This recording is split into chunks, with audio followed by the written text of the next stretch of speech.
Good morning, everyone, and welcome back to the channel. This is Wednesday, January 29th, 2025, and Canada is facing an absolutely extraordinary meteorological situation that demands your immediate attention.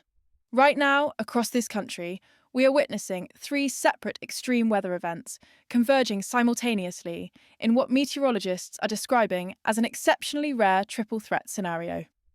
Environment and Climate Change Canada has issued multiple red level warnings, their most severe classification, spanning from the Pacific coast clear through to the Atlantic provinces, and the numbers we're seeing are genuinely staggering.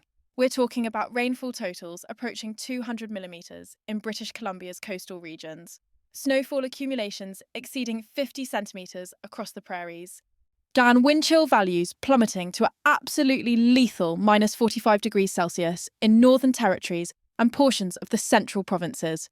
This isn't just bad weather, folks. This is a multifaceted crisis requiring different responses depending on exactly where you are in this country. Let's break down what's happening region by region, because the complexity of this situation demands geographic precision. Starting on the west coast, British Columbia is getting absolutely hammered by an atmospheric river event that began Tuesday evening and is intensifying as we speak. Environment Canada's Pacific Storm Prediction Centre has confirmed that moisture-laden air from the tropical Pacific is slamming into the coastal mountains with unprecedented intensity. The rainfall warning extends from Vancouver Island through Metro Vancouver and up into the sea-to-sky corridor, with current measurements showing 120 millimetres already accumulated at Vancouver International Airport since yesterday evening.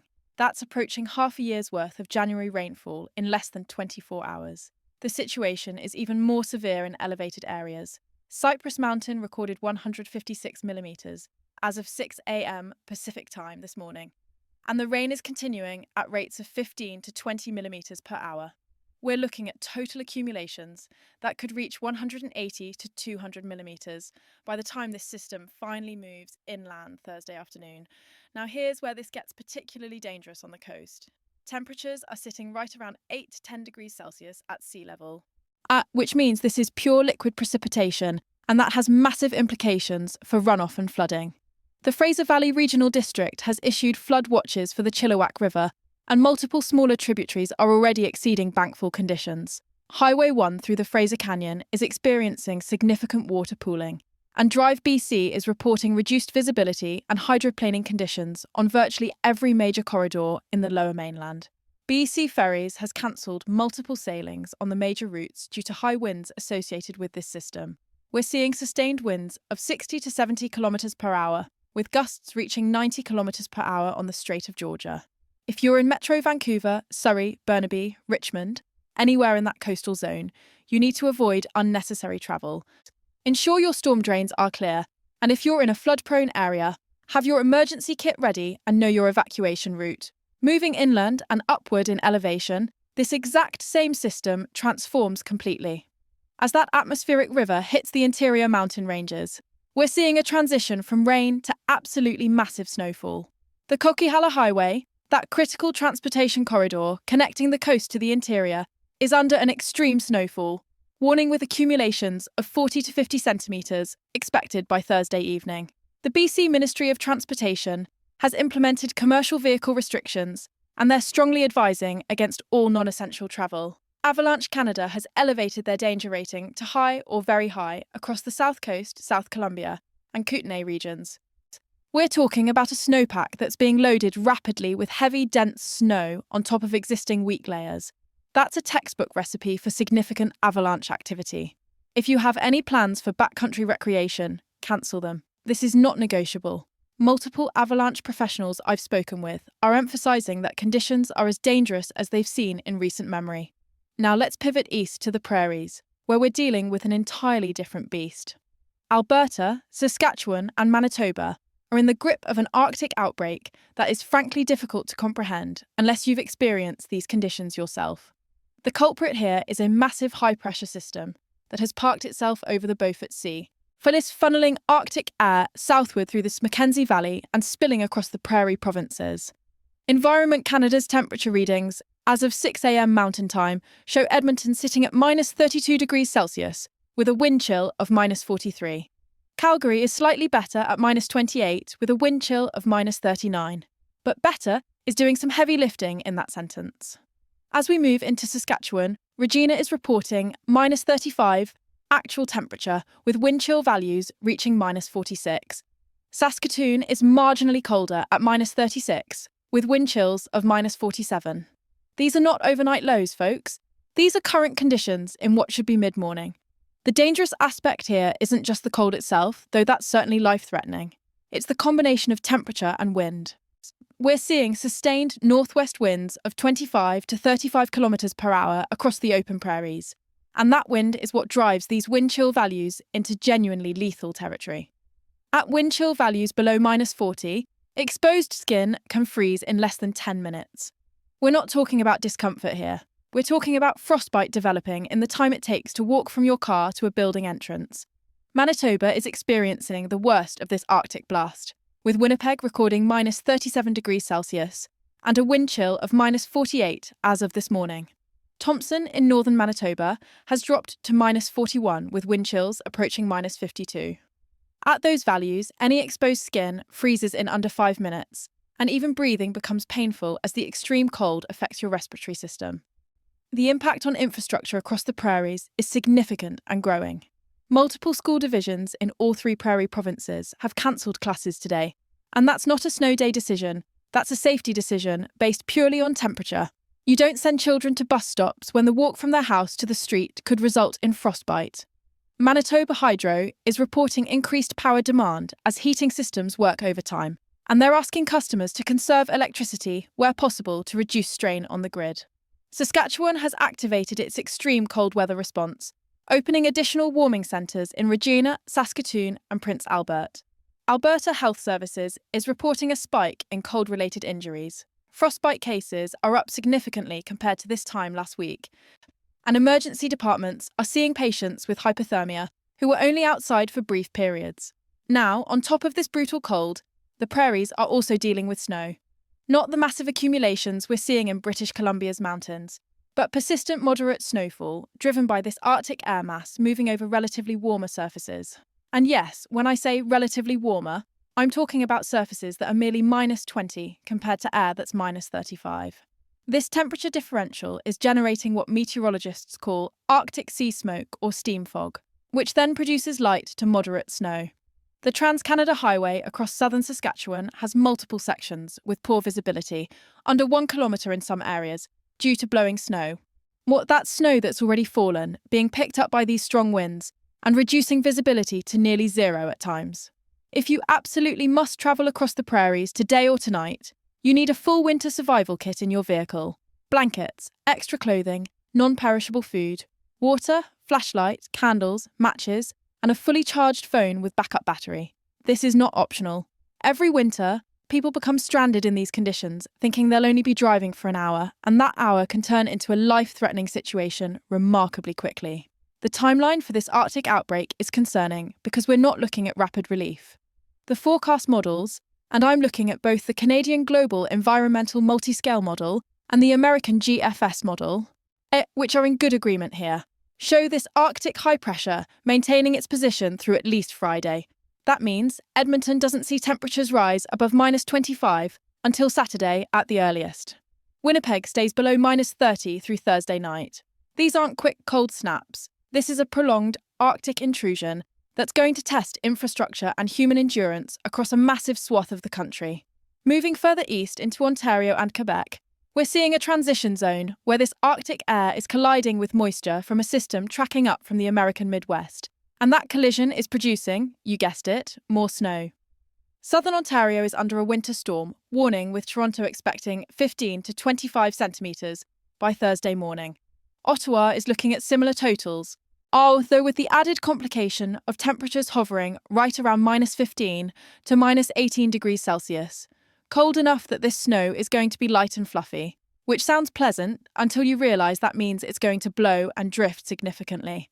Highway 401, Canada's busiest highway corridor, is already seeing reduced speeds and multiple accidents reported between Windsor and Kingston. Quebec is getting hit particularly hard in the southeastern portions of the province. Montreal is under a snowfall, warning with 20 to 30 centimetres expected, and Quebec City is looking at even higher totals, potentially 30 to 40 centimetres, as this system intensifies while tracking up the St. Lawrence Valley. The timing here is unfortunate because this snow is falling during today's evening commute and continuing overnight, which means the Thursday morning commute is going to be absolutely brutal. Montreal's Transit Authority has already announced that bus service may experience significant delays, and they're asking anyone who can work from home to do so. The combination of heavy snow and temperatures in the -12 to -15 range means road crews are going to struggle to keep up with accumulation rates. We're talking about snow falling at 2 to 4 centimetres per hour during peak intensity tonight, faster than ploughs can effectively clear routes while also dealing with rush hour traffic. Now let's address the Northern Territories, because while population density is low up there, the conditions are absolutely extreme. Yukon, Northwest Territories and Nunavut are experiencing what can only be described as deep Arctic conditions. Yellowknife is sitting at -39 degrees Celsius with wind chill values of -51.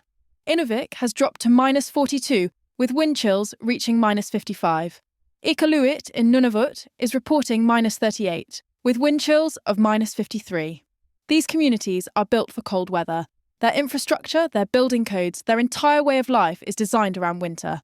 But even by northern standards, these are exceptional values for late January. We typically don't see these extremes until mid-February, when Arctic darkness and radiational cooling have had maximum time to work. The concern in the north isn't just the cold itself, though that's obviously dangerous. It's the combination of cold with reduced daylight hours, and the logistical challenges of a place where services are already stretched thin. Medical evacuation flights face difficulties in these conditions. Fuel supplies for heating become critical. Mental health impacts from extended extreme cold and limited daylight are real and documented. Environment and climate change. Canada's Weather Office in Yellowknife has emphasised that residents should avoid all outdoor activity unless absolutely necessary. And if you must go outside, no skin should be left exposed. We're talking about full facial coverage, multiple layers, and limiting time outside to absolute minimums. Let's talk about what's driving these three simultaneous events, because understanding the meteorology helps explain why this is happening and how long we can expect it to continue. The British Columbia atmospheric river is being driven by a powerful jet stream pattern that has essentially created a fire hose of moisture aimed directly at the Pacific coast. The polar jet has dipped unusually far south off the California coast, then taken a sharp northward turn, and that configuration is pulling tropical moisture northward with remarkable efficiency. Upper-level wind speeds in the jet core are exceeding 250 km per hour, which tells you the energy involved in this system is substantial. The Arctic outbreak across the prairies and extending into the north is being driven by that Beaufort Sea high pressure I mentioned earlier, a massive blocking pattern that has essentially created a dome of Arctic air with nowhere to go but south. The pressure gradient between this high and lower pressure to the south is what's generating these strong northerly winds. What makes this particularly notable is the strength and persistence of the blocking pattern. Typically, these Arctic highs shift and move within a day or two, but the forecast models are showing this one maintaining position for 4 to 5 days. That persistence is what turns a cold snap into a prolonged cold event with cumulative impacts. The snow across Ontario and Quebec is being generated by what meteorologists call a Colorado low, a storm system that develops on the lee side of the Rockies, tracks across the northern plains, then intensifies as it moves into the Great Lakes region. This particular system is tapping into moisture from the Gulf of Mexico. Yes, moisture from the Gulf of Mexico is making it all the way to southern Canada. And as that relatively mild, moist air encounters the Arctic boundary set up across the eastern prairies and Ontario, you get rapid uplift, condensation, and heavy precipitation. Since temperatures are well below freezing, that precipitation falls as snow, and the intensity of the uplift determines how heavy that snow becomes. What we're witnessing is a textbook example of Canada's continental climate in action. The country is large enough and positioned such that completely different air masses can affect different regions simultaneously. We have tropical Pacific moisture affecting BC, Arctic air dominating the prairies, and a mid-latitude cyclone affecting central and eastern Canada, all at the same time. It's not that these events are individually unprecedented. Atmospheric rivers hit BC every winter. Arctic outbreaks happen on the prairies, Colorado lows track through Ontario. But having all three occurring simultaneously with this intensity is what makes this situation genuinely exceptional. For those of you who need to make decisions about travel or outdoor activities, let me be very direct about safety protocols. In British Columbia's coastal regions, if you're in a flood-prone area and you receive an evacuation order, leave immediately. Don't wait to see how bad it gets. Floods develop rapidly, and roadways that are passable one moment can become impassable the next. If you're driving and you encounter water on the road, turn around. The Road Safety BC motto is, "Turn around, don't drown." And it exists because every year people drive into water thinking they can make it across, and they can't judge the depth or the current strength. For the Prairies and Northern regions dealing with extreme cold, your vehicle needs that survival kit I mentioned earlier. Before you start any trip, and tell someone where you're going and when you expect to arrive. That way, if you don't show up, someone knows to start looking for you. Dress in layers, wool or synthetic materials that maintain insulation even when damp, not cotton, which loses all insulating value when wet. Cover all exposed skin. Limit your time outdoors. Watch for signs of frostbite. Numbness, white or greyish-yellow skin. Unusually firm or waxy-feeling skin. If you suspect frostbite, get indoors and warm the affected area gradually with body heat, not direct heat sources. Watch for hypothermia symptoms. Shivering, exhaustion, confusion, fumbling hands, memory loss, slurred speech. Hypothermia is a medical emergency requiring immediate professional help. For Ontario and Quebec residents dealing with heavy snow, if you're shoveling, pace yourself. Take breaks. Cold weather cardiac events spike during heavy snow because people overexert themselves. If you're driving, increase your following distance dramatically. What would normally be a 3-second following distance should become 6 to 8 seconds in these conditions. Accelerate and decelerate slowly. Know that four-wheel drive helps you get moving but doesn't help you stop. All vehicles stop the same way on ice and snow. Keep your gas tank at least half full to prevent fuel line freeze-up and to ensure you have fuel if you become stranded. Across all regions, charge your devices. Have backup power options. Know where your flashlights and batteries are. Have non-perishable food and water available. So these are basic preparedness measures that take minimal effort, but can make an enormous difference if conditions deteriorate further or if you lose power. Looking at the extended forecast, and I want to emphasise that confidence decreases the further out we look. The British Columbia atmospheric river should begin to weaken Thursday afternoon. As the moisture tap shifts southward, we're looking at gradual improvement in coastal BC.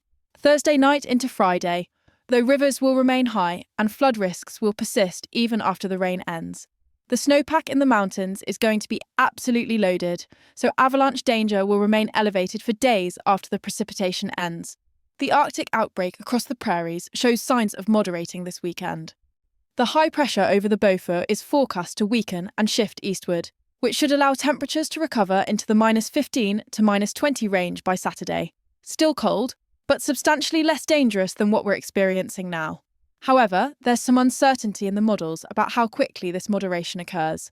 The European model is slightly slower than the American GFS model, suggesting the cold might persist a bit longer. Either way, by early next week, we should see temperatures return to seasonal norms across the prairies. The Ontario and Quebec snow should wrap up Thursday morning for most areas as the low-pressure system tracks into the Atlantic. Behind this system, we're looking at clearing skies but continued cold temperatures. What that means is the snow that falls isn't going anywhere soon. There's no imminent warm-up to melt it away, so road conditions will remain challenging into the weekend. This triple threat serves as a reminder of why weather monitoring and preparation matter in this country. Canada's geography and climate mean that extreme weather events are not rare occurrences.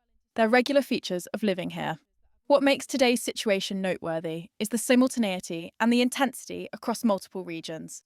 These are the kinds of events that test emergency response systems, that challenge infrastructure, and that require individual preparedness and appropriate response. If you found this breakdown helpful, make sure you're subscribed to the channel because we're going to continue monitoring all three of these situations as they evolve. I'll be providing updates throughout today and tomorrow as conditions change. Hit that notification bell so you don't miss critical updates, especially if you're in one of the affected regions. Share this video with friends and family in Canada who need to be aware of what's happening.